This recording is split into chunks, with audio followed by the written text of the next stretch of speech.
Are we on? Are we back? Are we back? Hello and welcome to the latest episode of the Racing Pod Blast with me, Tony McCormick, and Ben Aiken from Narrowing the Field.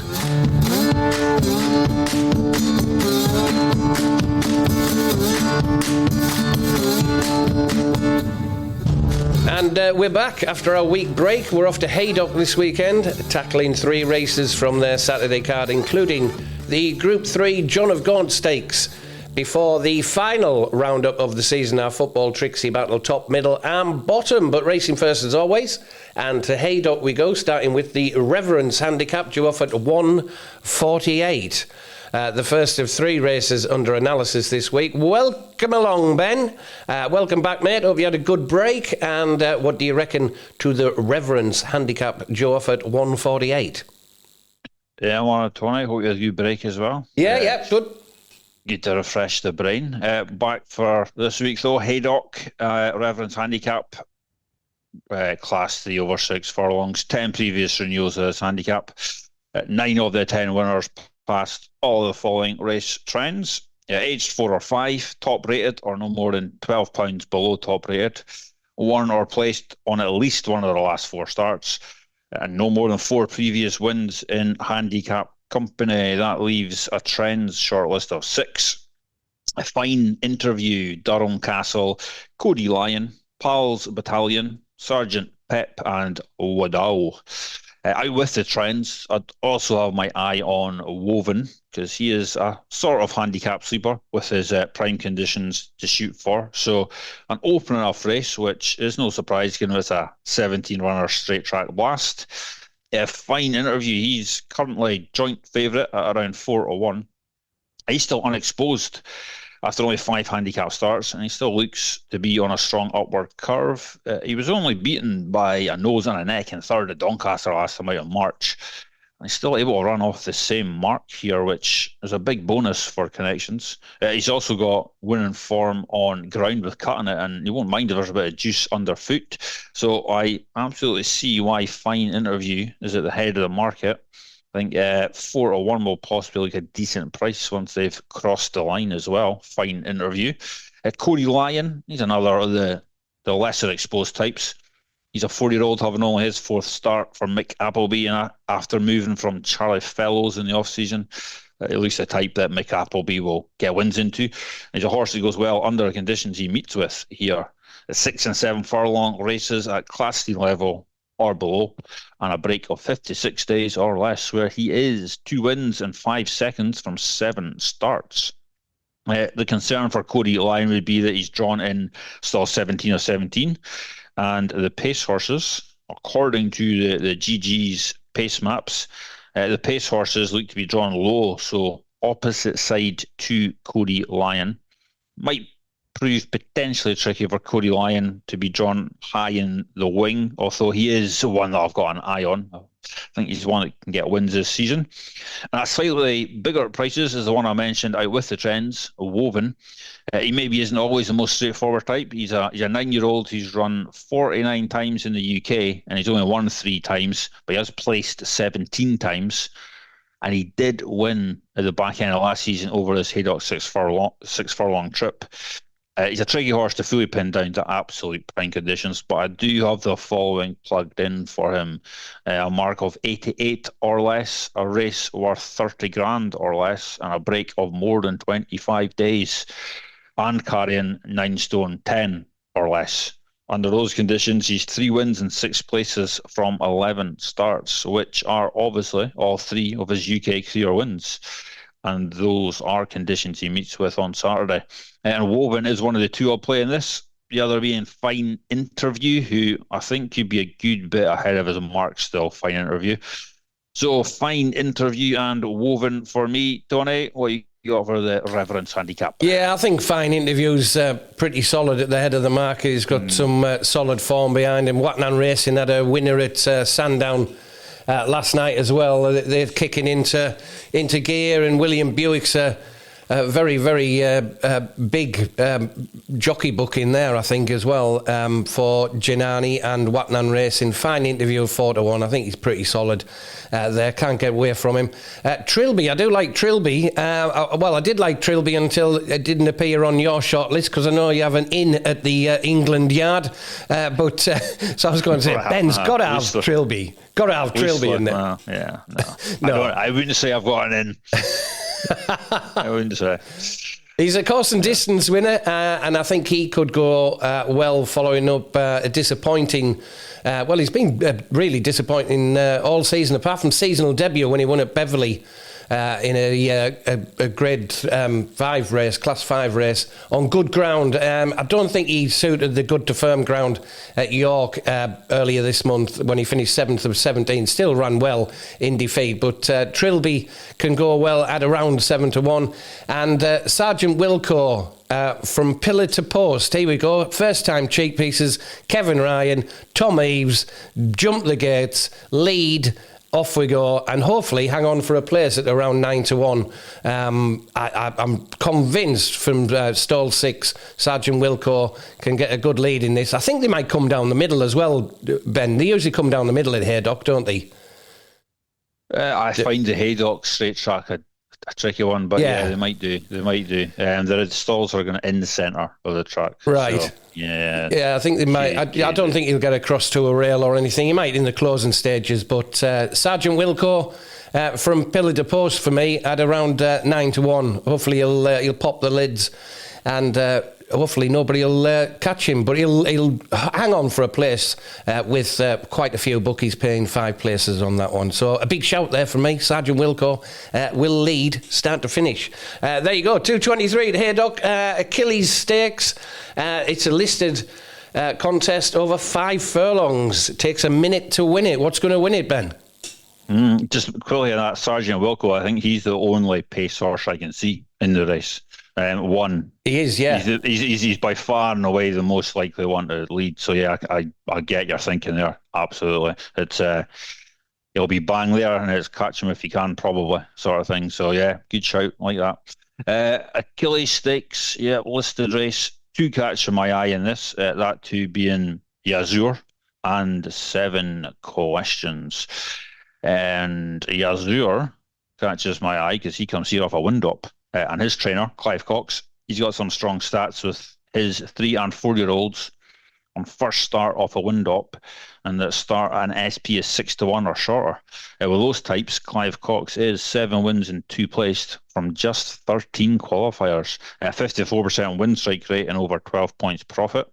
This is also Yazur's seasonal debut, and his 2 previous seasonal debut runs saw him record a neck second and a Group 3 win. So he's been ready to fire straight off the bat in his previous 2 seasons. There's also potentially a chance Yazur is best in the early part of the season, with his form in May to July reading 3 wins and 2 places from 6 starts, compared to his form in August and later of 0 wins and 0 places from 4 starts, and he's been beaten at least 7 lengths in all 4 of those August and later starts. So I think early in the season might be a time of catch Yazur, and there's plenty of positives for him in this, and he's definitely of interest for me. 7 questions, these other one on my shortlist. He ran only an average sort of race last time out in the Palace House Stakes at Newmarket on seasonal debut, but he'll be better suited to the single figure field. He's 0 from 7, 1 place in double figure fields. It was an 11 runner race last time out, so I'd expect to see a better run from him here. In fact, I think the conditions he meets with here would probably be his prime conditions at Group 3 level and below, a field of 9 or less and not heavy ground.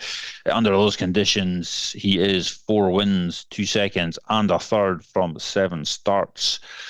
And it's one of those races where I won't try and split the 2 of Lander on. I'll just play them both. So Yazur and 7 questions for me in the Achilles Stakes. Tony, what you got? It's an interesting one, 7 questions, mate, isn't it? Because he did disappoint, as you say, earlier this month on seasonal and stable debut as well. He's moved to Robert Cowell's, hasn't he, recently? Ross Orion looks a good book in there. I've got and possibly setting the race up for 7 questions is Democracy Dilemma, who will absolutely ping the lids and lead. Again, he's the only pace angle on GeeGeez.co.uk, the pace angles that you can get on GeeGeez. Democracy Dilemma, also from the Robert Cowell, Marco Gianni, sponsored by GeeGeez, by the way, good shout, yeah. is the he's going to ping the lids tomorrow like he usually does. He has done that. Last time he was seen, Ascot in the Rouse Stakes, the listed stakes on Champions Day, finishing last of 6, and he's finished last of 11 on seasonal debut at Newmarket early this month, behind Rumstar and behind 7 questions as well. So he's set up for another, I think, another pace-making job there, Democracy Dilemma, and setting the race possibly for a late burst from 7 questions with Ross Orion in the saddle. So I'm with you there. The other one I do like is another Watnan Racing horse, Leovani. He's drawn 4, and he should get a good pull into the race as well, along with, I'm with you with Jasor, but obviously you made a good case for it there, Ben, so I won't be going against you. So we'll have Leovani on seasonal debut. Again, William Buick in the saddle, and it's quite, he's a cute trainer, is Carl Burke. He's had plenty of runners already this season, but he's kept Leovani back, it seems, for this one. And he needs to improve, obviously, on his last appearance back in September last year as a 2-year-old, finishing last of 7, beating 9.5 lengths. But it'll be interesting to see if he has trained on Leovani, the 3-year-old, in the race. So Leovani, for me, 7 questions as well for me in that 2:23 at Haydock. 7 questions each way.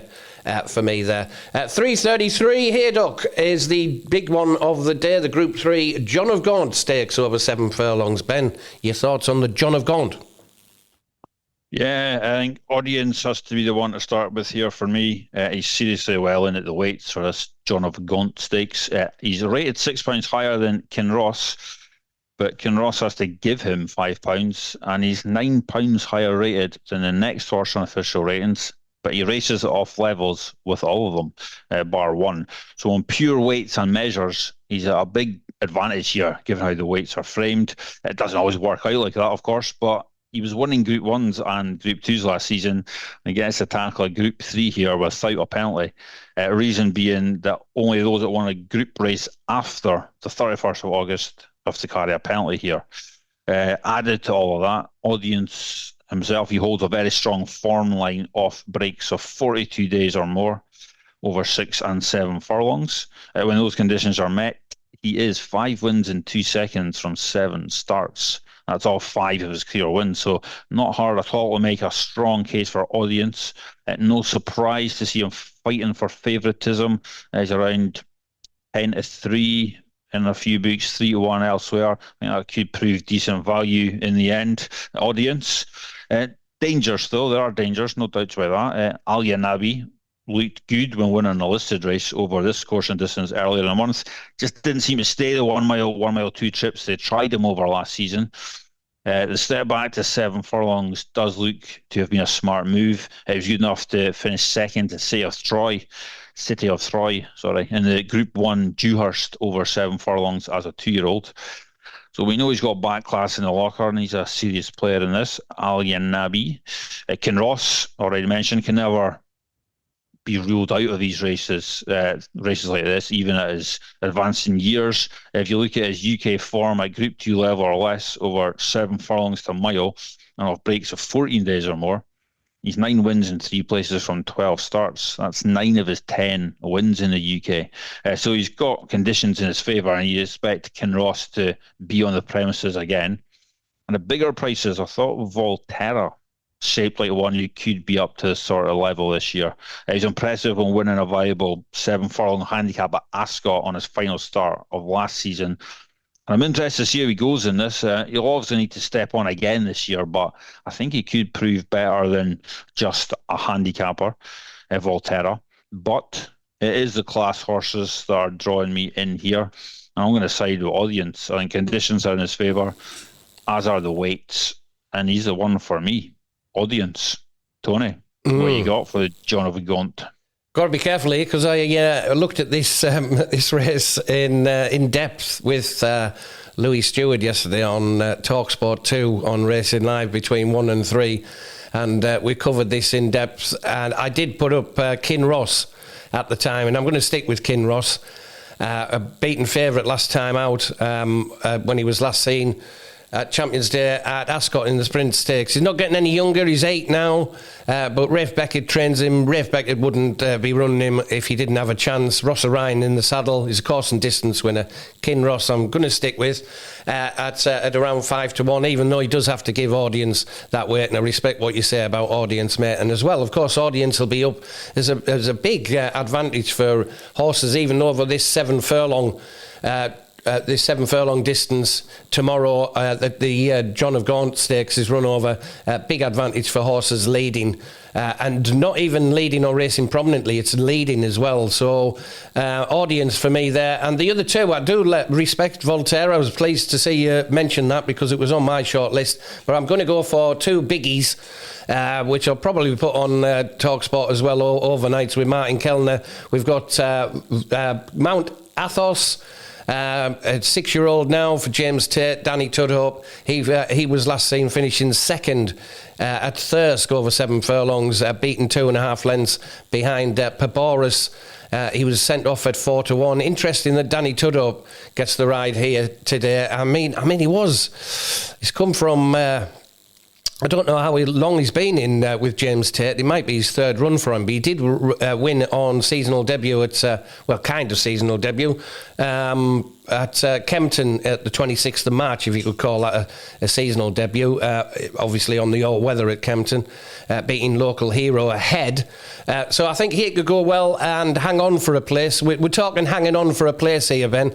Mount Athos at around 22-1. And the other one is certainly one which will probably lead is Quinaw, 5-year-old by Stuart Williams, Marco Gianni, the GeeGeez sponsored Marco Gianni. He's in the saddle again. He was last seen in Maidan, finishing 7th of 11 in a 696k race at 25-1. So he probably got something for finishing 7th over there. But he was last seen at Maidan. He's had a bit of sun on his back. Quinaw does like to pop the lids and try and make all in his races. He was last seen, his last win came in September. In a listed race at York, the Garraby Stakes actually, at York, beating 7 rivals a neck as the 6-4 favourite. So Quinaw tomorrow to lead and possibly hang on for a place, and the same with Mount Athos, 22-1 and 20-1 respectively there. So that's it for the racing. Here we go. Are we doing the football? Do we have to? Do we have to, Ben? We have to for you after last week. Oh, golly, what a boy! The great thing about loving football is you cannot explain why you love it. It just happens.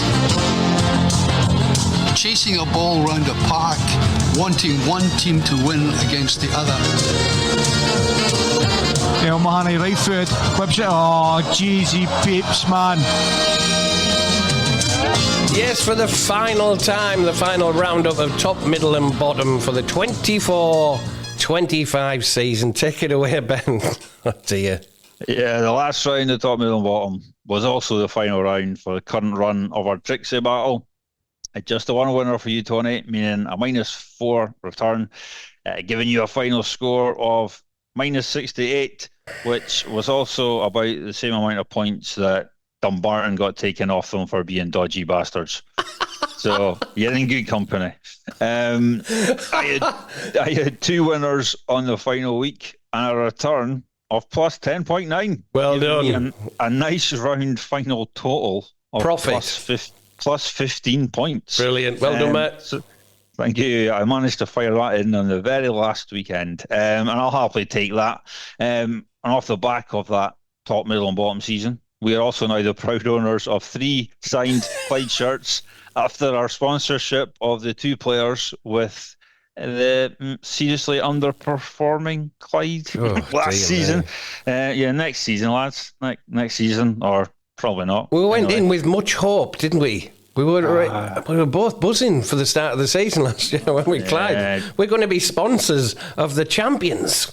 That's what we planned, and it started so well in pre-season. Our two boys were scoring, and then the season started, and it nosedived instantly. But yeah, there's now 3 Clyde shirts. I might try and fob one of the shirts off on my nephew. I mean, all 15-year-old kids want a signed Clyde shirt for their birthday. Absolutely. Birthday present. Brilliant. There you go. I'm sure you'll love that when he opens that. Yeah, keep the other one for Christmas.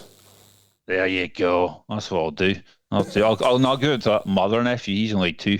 He'll like a signed Clyde shirt, I'm sure. But all good fun. You know, if nothing else, it gave your mate something to abuse you about down the pub. Oh, and minus 68. I do apologise. I was able to annoy Mrs. NTF all season by giving her regular and completely pointless updates on the Clyde scores. But yeah, an interesting dip into some Scottish lower league sponsorship for us. Yes. Will we do it again? No. Don't. No.